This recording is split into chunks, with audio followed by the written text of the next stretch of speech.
Alright YouTube, welcome back to the channel for a new video hitting the max effort squat, this time with the Camber bar, which I've never used before. It's a really fun feeling using it because the weight kind of wobbles around. If you've never used the Camber bar before, it's basically like, as the bar says, a camber bar that's like, it's not filled out, the iron basically weighs like nothing, maybe like 1 kilo, 2 kilos. It's very, very, very light, so it feels extremely weird. You'll see here 180 kilo with a long pause. Pretty damn hard for me. And I can hit this in a front squat, so that's a lot.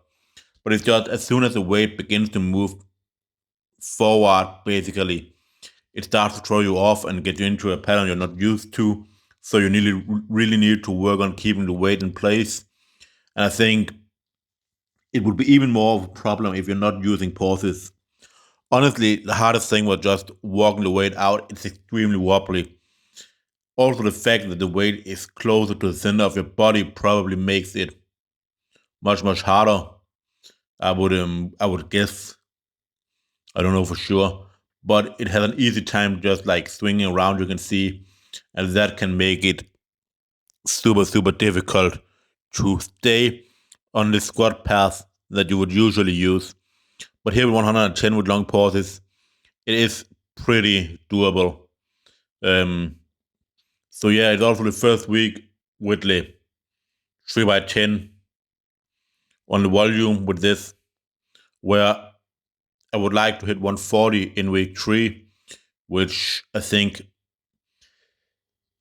wouldn't be all out 100%, but it's going to be a big challenge still. I'm trying to reconsider my 3x10s a little bit because I think it's too much to even get to maxing out every third week. I don't think you need to max out really. Ever when you're getting to the point where you're squatting these and squat like 240 kilos, 230, 240 kilos as your max, I think it's probably too fatiguing, even if you're only doing it once every third week, especially when I'm still squatting 3 times a week, where it's still quite a high um, potent stimulus in the squat. So I want to keep most things lighter. It's also why I'm doing a top set and then lighter sets after it.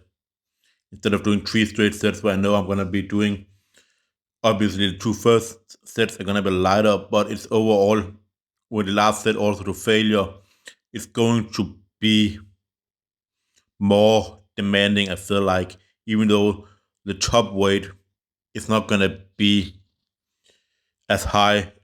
The overall average rate is going to be higher. The average RPE is going to be higher. And I feel like it is going to be much more fatiguing.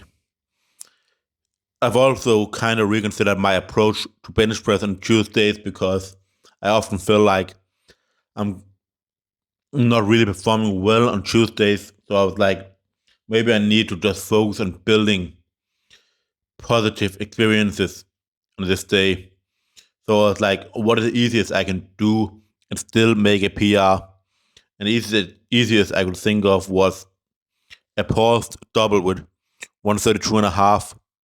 So every week I'm just gonna build on that. Next week I'm gonna go do 2 doubles with 132 and a half, then 3, then 4, and then I'm gonna move up to 3 reps, then 2x3, 3x3, 4x3, and then 1x4, 2x4, 3x4, 4x4, up to 135 kg and start at 2. And then I'm doing back off sets with like 120 and maybe even lighter than that for sets of 2 or 3 or 4 again. I'm building up in that way. And I think hopefully that is going to be something that can really help me.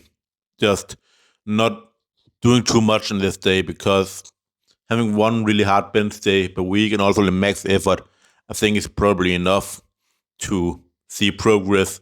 Because while I don't feel like I'm training extremely hard, I have to consider I'm doing so many different things.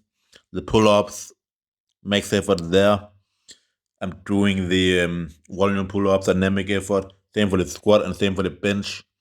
Then I'm doing lateral raises a lot, biceps 4 times a week. I'm doing Nordic curls, I'm doing Jefferson curls, I'm training abs, I'm doing handstand push-ups, I'm thinking I'm pull downs, etc. So there are a ton of different things and I'm doing a ton of volume. And sometimes it's maybe too much for the body to be able to recover, even though I don't feel like when I look at others, they are doing a ton of volume. The fact of the matter is, when you get to a certain level, maxing out, doing the max effort method and doing high volume close to failure is just too much to recover from. And sometimes can be difficult because you're looking at Instagram where it seems like people are constantly training hard and close to failure. But I can guarantee you that is not the case because then you can't recover. And if you can, maybe people are not natural. Or at least they have really good genetics and it's probably not the people that are a good idea to compare yourself to. Anyways, guys, that is going to be all for the video and I'll see you for the next one. Peace out.